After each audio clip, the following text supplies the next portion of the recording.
Kami ada di Ismail Farm.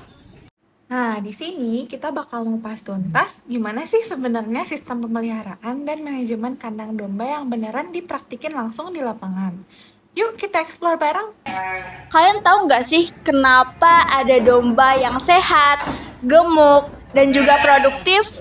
Tapi ada juga domba yang sakit, kurus, bahkan ada yang mati duluan.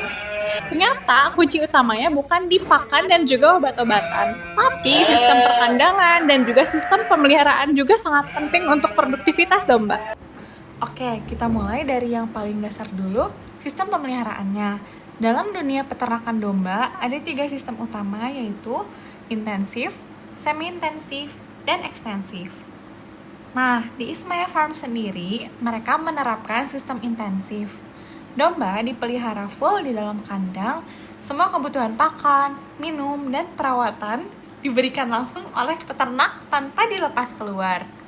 Sistem ini memungkinkan kontrol penuh terhadap kesehatan dan pertumbuhan domba dan cocok untuk peternakan yang fokus ke pembibitan seperti di sini. Selain intensif, ada juga sistem semi-intensif, kombinasi kandang dan pengembalaan, dan juga yang paling umum di peternak skala kecil sampai menengah. Kemudian yang terakhir ada sistem ekstensif, yaitu domba dilepas bebas, biayanya rendah tapi kontrol kesehatannya sangat terbatas. Sekarang kita masuk ke bagian kandangnya.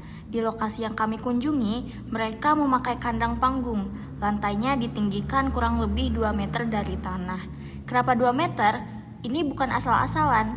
Semakin jauh jarak lantai dari tanah, amonia dari kotoran gak naik ke atas. Jadi udara di dalam kandang tetap bersih dan domba gak sesak nafas.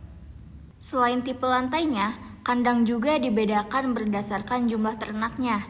Kandang koloni untuk pemeliharaan domba secara berkelompok dalam satu petak besar. Nah, ini tuh yang paling umum dipakai. Lebih efisien dari sisi tempat dan pengawasan. Kandang individu dipakai untuk domba-domba khusus, misalnya induk yang mau melahirkan atau penjantan unggul yang perlu pemantauan lebih. Di Ismail Farm, sistem kandang koloni jadi pilihan utama. Domba dikelompokkan per petak sesuai kategorinya. Soal ukuran kandang, ini sering diabaikan, tapi sangat penting. Kandang yang terlalu padat bikin domba stres, mudah tertular penyakit, dan pertumbuhannya terhambat. Standar umumnya, domba dewasa butuh minimal 1-1,2 meter persegi per ekor. Induk bunting sekitar 1,5 meter persegi. Kalau kandang koloni, pastikan nggak over kapasitas. Nah, ini nih bagian yang paling krusial, sanitasi. Kandang yang bagus tapi nggak dijaga kebersihannya ya sama aja bohong. Di peternakan ini, jadwal pembersihan disesuaikan sama jumlah ternak. Dulu waktu masih ada 600 ekor, kandang dibersihkan setiap hari. Dan itu membutuhkan waktu sekitar 1 jam penuh. Jadi, sekarang di Ismail Farm hanya ada 190-an ekor, cukup 2 hari sekali untuk pembersihan menyeluruh.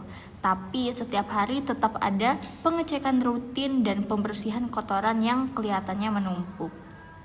Selain membersihkan kotoran, desinfeksi kandang juga dilakukan secara rutin, bukan cuma bagian atas, tapi sampai ke kolong kandang juga disemprot. Pemberian desinfeksi ini dilakukan 3 hari sekali secara konsisten.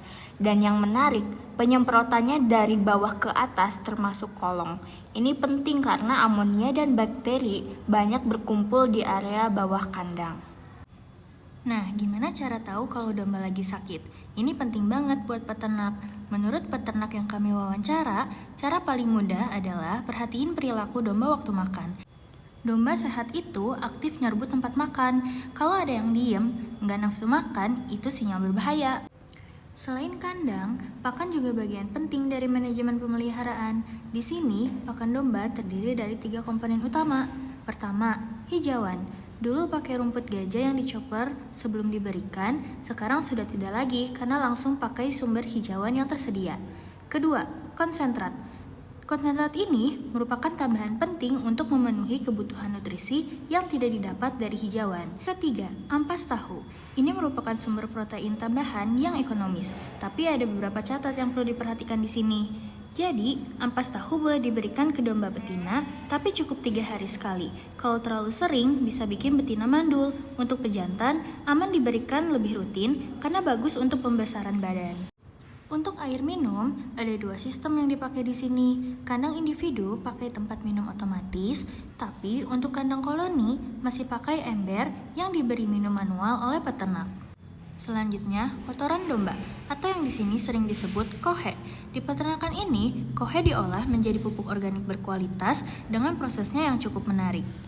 Jadi, kohe digiling sampai halus, dicampur tanah lembang, sekam yang sudah dibakar, dan kokopit atau serbuk sabut kelapa.